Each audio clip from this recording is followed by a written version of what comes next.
Hi, I'm Kathryn Sorensen. Hi, I'm Elizabeth Cardez. And you're listening to the Firewalker podcast. Oh, Firewalker podcast. It's a place where we come together to share ideas, stories, things that have shaped us into who we are and who we are becoming. Every single day. Yes. Thank you for joining us today. We appreciate you guys. We love you. All the feedback has been absolutely fucking amazing. We appreciate it. Thanks for every time you rate us, you share us, you review us, you DM us, stop us on the street somewhere and say that you listened. Even better, makes my day, and I know it makes Kathryn's too. So thank you. Thank you. Yes, review. Please. Star us. Lots of stars. Yes. All of the stars. Okay, so today we are going to talk about the gym. My favorite place on earth. It is nice. I know. Right? It is. It's your therapy. It was not my favorite place on earth for many years. Yeah. But it is now. Yes. How about you? Yeah. Well, hello. I'm a professional gym lifter or weightlifter. You're actually literally professional. I'm a professional exerciser. So, yeah, to say the gym, I know my way around a gym is a understatement. She's really totally downplaying it, but in case you were unaware, she's actually an IFBB Pro figure athlete. That is true. So when you say I met a professional athlete or a professional football player or whatever, she's exactly the same. Yeah, I'm signing autographs all day. That's right. Did you ever flash your card to get in free somewhere? I'm sure you could. You know what? I never got my IFBB card because what happened? Yeah, so typically they'll mail them to you. Yeah. Mine was never mailed to me because I had turned pro in Romania. Yes. And I showed the next day on the pro stage. Yes. And so I just signed everything, did everything there, paid there, and I was on the stage. I never actually got the card in the mail. Oh. I don't know you should why. do that because you could probably I can go pull out my sword. Want me to pull out my big old How did you get a sword home from Romania? Yeah, that was fun. That was fun. I had to declare it. I was actually nervous about it. It was an international show, obviously. Yes. And they had everybody that there were lots of swords given out. I mean, so many. Hey. But no, they saved the box. Mm-hmm. And so we put the sword back in the box. Yes. And took him to the airport. I didn't even have tape to tape it all up. So this is box open with a sword. So I had to declare it. And then I went to two different customs. Yeah. 2 different customs through London and then through the U.S. Mm-hmm. So I had to, each time as I went through that, they're like, do you have anything to declare? I'm sword? You have it in front of you. I'm going to say a sword. I'm not going to lie about the sword that I've already declared to you. Yeah, I have a sword. And they would look at me funny you have a sword? I'm like, yeah, it's a trophy. It's a trophy sword. Just let me fucking through. I'm just trying to go home with my big bag of M&Ms that I can't stop eating after show prep. I'm telling you, London candy, European candy, is so much better than our candy. Yeah, my daughter's godfather brings it back from London all the time. Dude. It really is. It's so good. Next level. So yeah, I'm trying to get through the airport with literally bags of candy, get out of my way. You understand if you've been in a competition, the post-competition, bellyache is a real deal. Oh. It's a real deal. Absolutely. And it doesn't even really take that much to make you feel sick. Yeah. It's just a shock to your system. Yeah, it's incredible. So yeah, there's my sword trophy story. So, professional weightlifter, exerciser friend. Do you want advice? I do. You guys want some gym advice? Okay, so coming from a place of I've trained in a gym a lot, right? Okay, so what have you done as far as exercise in your life? Oh my God, can I really share? I've Yes. never, okay, so I really don't can I brag? I was just going to say, if you don't brag about what I think you should brag about, Okay. I'm going to do it for you. Okay. So you I'm go, curious. and All then right. if I need to add to it, I will. So I started working out when Claire was born. So I started with Body for Life. Did you ever read that book? No, but I do know people that have. So I started with that, and that turned into my first little 5K, my little 5K race. Okay. So I started in running. So I think we all do. Yeah, we all. I think it's easy. It is. You just put on sneakers and you go outside. That's it. So I started with running. I did a lot of half marathons, trained for a couple marathons, ended up getting injured, so I didn't actually run them, but I trained in running for, I don't know, 5-6 years. Then I found CrossFit, and I love CrossFit. Became CrossFit certified. I'd go and coach, be the judge at regionals and semi-regionals at the time, and actually competed in regionals in CrossFit in 2011. Which is It's a big deal. Yeah, so I did that 2011. 2012, I retired from CrossFit when they changed a lot of the weights. So like a lightweight girl like me that could do a lot of the body weight stuff I wasn't conditioned to lift the really heavy loads, so I didn't want to do it. And I also was not digging the shape and size of me. Like I felt like I was becoming more boxy, like I was getting bigger traps, my obliques were getting thicker because I had to hold all that weight all the time. Yes. So I remember seeing a bodybuilder walk into, I worked at the time at Lululemon, and she walked in and my jaw just hit the floor. I'm like, how? You have all the muscle I want. You're shaped like a freaking hourglass. Like, what are you doing to do this? And, it's like, oh, I do bodybuilding. I'm like, cool. Where's that place? What is that? So that's the first time I even saw it. Yeah, I'd heard. I would like to go to the bodybuilding place. Okay. So yeah, I'd heard of Arnold Schwarzenegger. I'd heard, seen, I knew what it was, but I didn't know that female bodybuilders could be so pretty. So, and this was 2012. It wasn't a huge, doing shows then wasn't really like doing shows now. And so, yeah, I walked into a gym and was like, I want to do this thing bodybuilding. I really did. I found somebody that would train me. And I started and did my first show 2012 or 13, I don't remember. Competed within bodybuilding, became a professional athlete 2019. When did you start in bodybuilding? Bikini. I was adorable. I wore this You were adorable. Yeah. I did not look okay. So what happened is I didn't diet even for a day. I was like, I'm gonna go I do CrossFit. I'm already in shape. Sure, I'm gonna do a bikini competition. Never had I ever trained glutes or whatever they do now. I literally went to Triangles, which is I don't even know. Do they still have Triangles here? What is it? It was like a store that you would buy costume wear. Oh. And they had the heels. It was kind of maybe a stripper or outfit like that. And they had these little sparkly bikinis. And so I went and bought a green bikini with heels. I cannot believe anybody let me on the stage, to be fair. Same. And I bought it. I bought some sparkly earrings. And I signed up for my spray tan and makeup. And had a hot dog the night before the show. Yes. I'm serious. I don't even know how they let me on the stage. And I was there on stage, no clue what to do, never practiced posing, ever. I was looking around this is it. And honestly, the girls were a little catty in bikini. And I don't get it. I get it because I wasn't, I didn't look like them. Right? You really did, though. I've seen the photos. They're cute. But they were just kind of their little groups. And now knowing how it works, each team, they're different teams. Yeah. But I felt super excluded. Yes. My first bikini show. And I saw figure athletes that had way more the muscle shape and size that I had. And they were so friendly. They didn't feel very catty to me. Really? And I was like, I want to be what you guys are doing and in your division. I love that. And so I switched. I did that first show.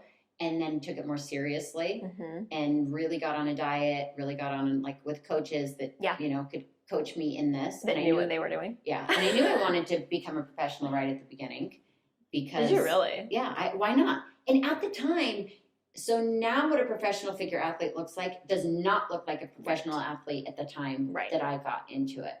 So it's really taken a big, muscular difference, which is beautiful. It just, at the time, it was I'm spacing on her name. Nicole Wilkins. Nicole Wilkins. Yeah. She was the Olympian at the time, and I just would drool over her shape and size. Beautiful. Well, to put it in perspective, if you aren't familiar with any of this stuff, so what she's saying with the size difference, I don't know if you know who Erin Stern is. You know who she is? Mm-mm. She was Miss Olympia, I think, 3 times in figure. She now competes in bikini. I get that. Like, that's the, it's taken a whole jump, like a whole class ahead. Yeah. So she was Olympian. Yeah.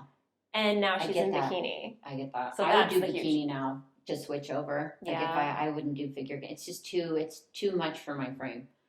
It looked so pretty though. It was so pretty. But yes. So yeah, I knew at the beginning that I wanted to be, and yeah, it took me 6 years. To be a professional exerciser. Yeah. So to say I know my way around it. So basically anything she says, you can just like take it as the fucking gospel and move on with your day. Yeah. Well, I mean, kind of. I feel like the best advice that I could give you is there's 2 different advice. The first advice is no one gives a shit what you're doing in the gym. Like, don't be scared to go and think you don't know anything. Because even the people that know everything there don't give a shit that you don't know anything. And they're more than willing to help you if you would like help. Yes. So I actually take it as the hugest compliment when somebody asks me how to do something. I'm like, really? I'll show you. You think that I know I'll how to do help it right? you. Thank you. Yes, and this is women speaking to women. Yes. Men, we don't need your help. You're there for a workout. We're there for a workout. In my mind, stay as far the fuck away from me as you possibly can. I'm not interested. I'm not there to be your friend. I'm not there to be anything other than a workout. So, yes, no one gives a shit what you're doing, and you're doing a great job just showing up and getting your workout on. But when you seek help, and if you really come from a place of sincere, genuine, can you really help me? Women feel that. But if you're really just kind of wanting to get their phone number and let them tell you you look strong, we're not interested. No, we're not. And definitely don't tap me on the shoulder. Oof. Fastest way to piss me off. But yes, it is scary when you go to the gym. You think you're afraid to fail. You're afraid to look stupid. You're afraid to not know what to do. Well, we all have been there, and we all do that. I used to go to the gym at 11 o'clock at night when I had a newborn at home because it had nothing to do with childcare. It was because I didn't want anybody looking at me. Yeah. One, and I've heard this from people before, and so many it people. Is so ridiculous, but I've actually been there. I felt like I was too fat to be at the gym. I've heard that so many times. It's I'm a not real in thing. shape. I'm not in good enough shape to go to the gym. Right. That's not true at all. Like, that's exactly what we are all there for. So please don't feel that way. Even though I know it's valid and it's real, you're not too fat to go to the gym. And you know what? When I do see someone who is severely overweight at the gym, I like almost tear up sometimes because I'm so excited for them and I'm so happy and so proud that I just want to be like, oh my gosh, you're doing amazing, sweetie. It's super inspiring. Yeah, so you're not too fat to go to the gym. And I also would go late at night because I felt like I didn't know enough. I wasn't fluent enough in weightlifting to be able to hold my own in the gym and not feel like people were watching me. Yeah, and can I also say, too, that you pay the same membership as somebody else. Mm-hmm. So if you feel like you're not getting enough time on the machines that you want time on, you are allowed to have time on whatever machine you want to. And if that means kicking off somebody that has their keys sitting on a bench that you want to sit on, you just freaking move the keys over and say, hey, we're going to share this spot. Right. You don't ask to share the spot. You say, we're going to share this spot. I'll do a set and you do a set. You bring your weights over and you fucking own it just like they do. Yeah. So nobody else is entitled to more things in the gym than you are. No. So take up room, take up space. Literally, too, I can't tell you, we talked about this earlier, how many times we sat there and Googled what to do at the gym. I still do it to this day. Like, what's a Romanian deadlift, RDL, whatever. Right. Like, there are all these, like, letters and words and mush things up where Google it. Yeah, there's a YouTube video for everything. And even, I mean, I've been in the gym for almost 9 years straight now, and I will still Google something. If I hear of something or I saw somebody do something, but I'm not exactly sure how to set it up or whatever, I will shamelessly stare at my phone and go through it step by step until I have it nailed. Yeah. And it's fine. Yeah, I do think too that we think it has to be more complicated than it is. It's not. It's not. And there's really a lot of basic lifts that work. You do not have to get crazy and get cords and cables and bands and benches and everything in the world in your one spot so you can do this one set of lifts. Like there's basic lifts work. I mean, you can do that. I mean, you are more than allowed to do whatever you want to do in that gym. Like, but just saying like the basic stuff works. So if you feel overwhelmed because you don't know how to do something, stick to the basics. Get comfortable with those.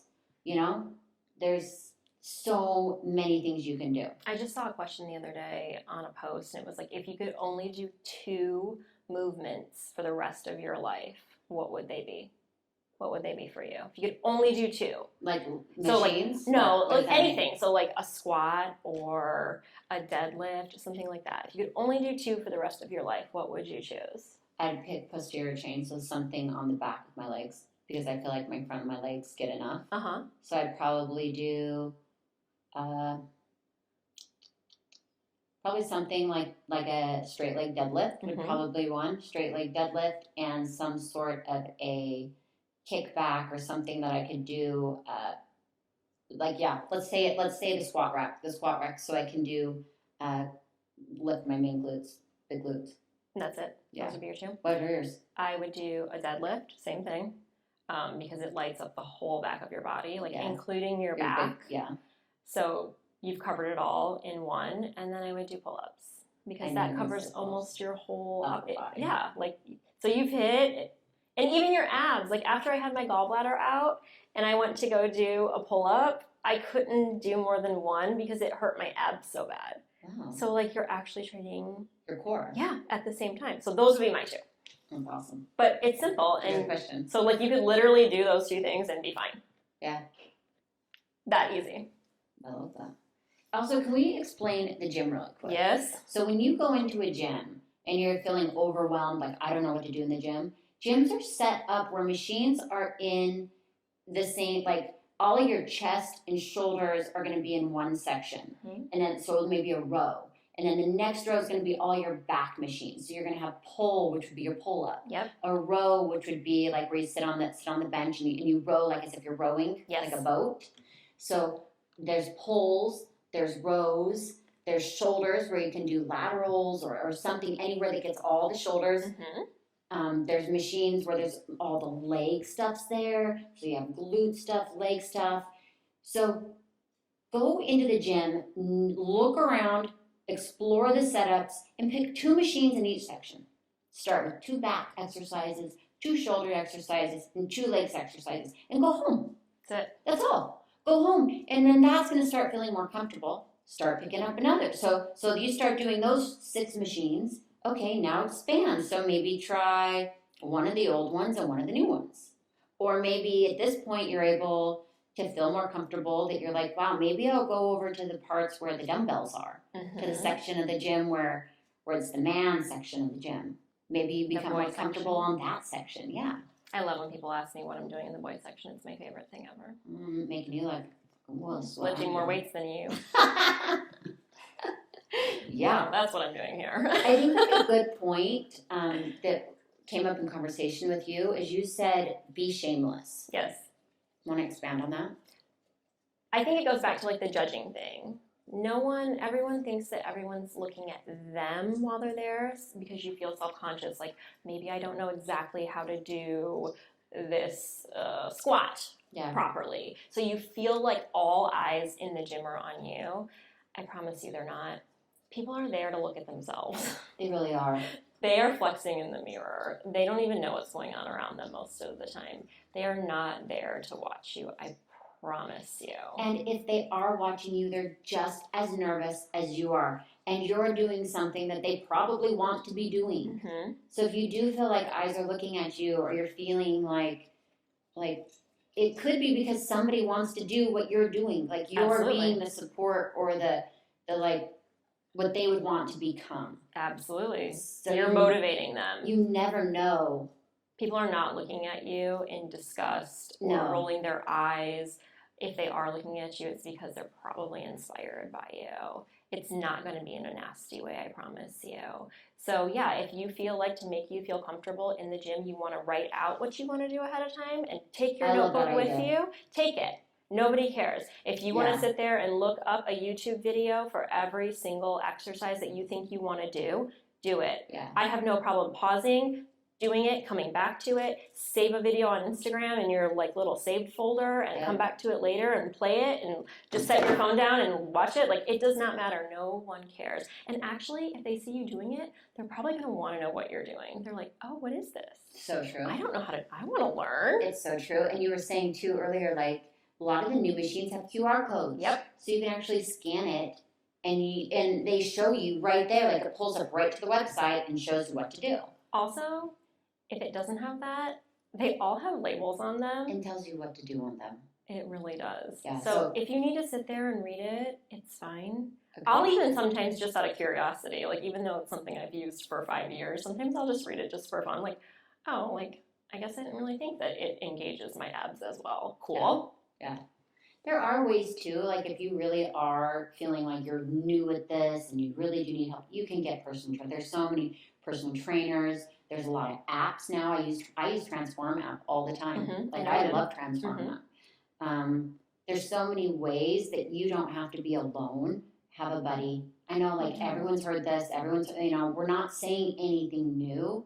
It's just like, it doesn't have to be a scary space. And I like how this topic even came up was I am a professional bodybuilder, truly.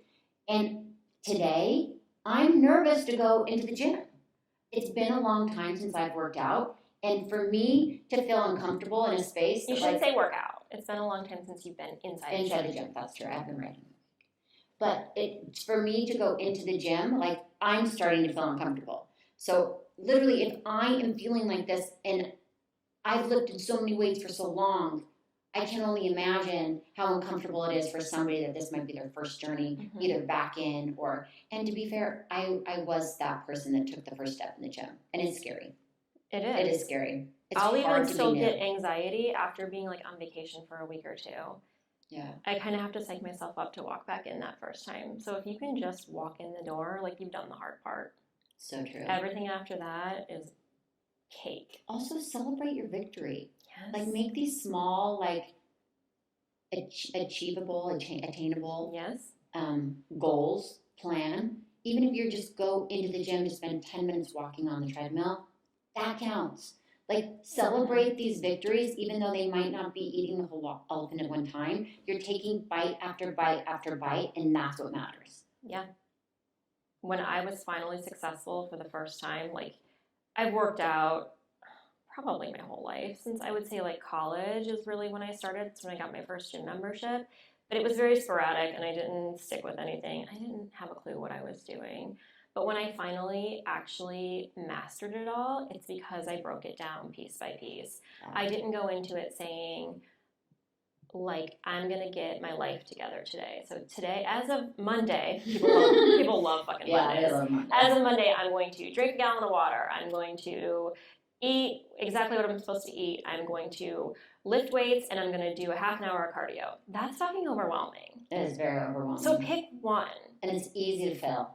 Yeah. Like, that sounds horrible to me. And I've been doing it for years. But when I say it out loud, I don't want to do that shit. Mm-hmm. So pick one. So if you want to go to the gym and walk on the treadmill for 10 minutes, like you said, do it. Yeah. Once you've mastered that, so do that every day for however long it takes you to feel like it's mindless and easy, then add something else. Yep.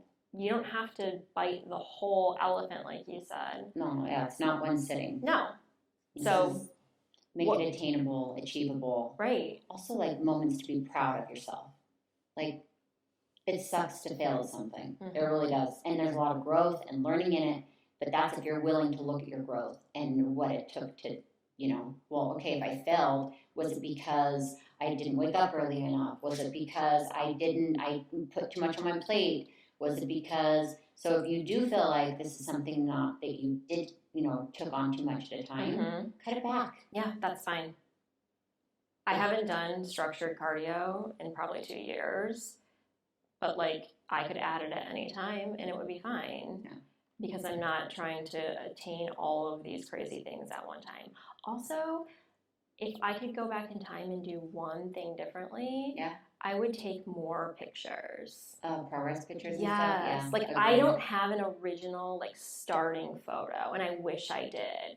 Because the difference between now and today is night and fucking I day. just wish I took normal pictures, not posing pictures. You know, yeah, it could be It's like I would anything. take a picture, but I'd be like, trying to suck in my abs and twist and make my butt look big, or Right. whatever it was to contort. I just wish I would have been like, take it easy. Right. Like, just take some fucking pictures. And I know it's hard, Chill. like, because you obviously, like, a lot of times when we're finally in the space where we're ready to make a change, it's because we're frustrated with where we're at. So it is hard to take that photo. So take it and then put it in a folder so you don't even have to look at it for a while.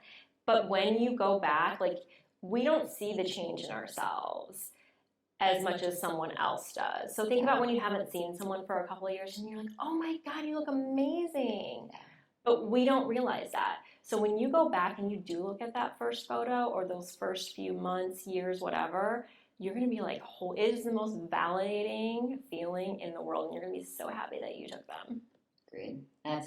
And I think that could be like one of the best points here, like that we talked about on all this. Like, this is one tiny little thing in your big, amazing, awesome life. Yep. Like the gym and body image and shape and size. Yes, like taking care of like your insides, your soul, your heart, eating foods that help you feel better. Shit like that's the big deal. It really is. So like, just be gentle. Let yourself like work hard, set yourself up for success. But like, we all start somewhere, and where you're starting today is a really, really great, awesome point or space. So document it. Absolutely. Like, I think that's really lovely. Key and beautiful. Yeah. I kind of didn't see that coming. Oh. That was all gym business. We're on Listen Fucking Iron. All right, my friends. Thank you for sitting with us and listening and sharing. And you can find us on YouTube, Instagram, Facebook, Apple Podcasts, Spotify. Email us. Somebody send us like some awesome gym story.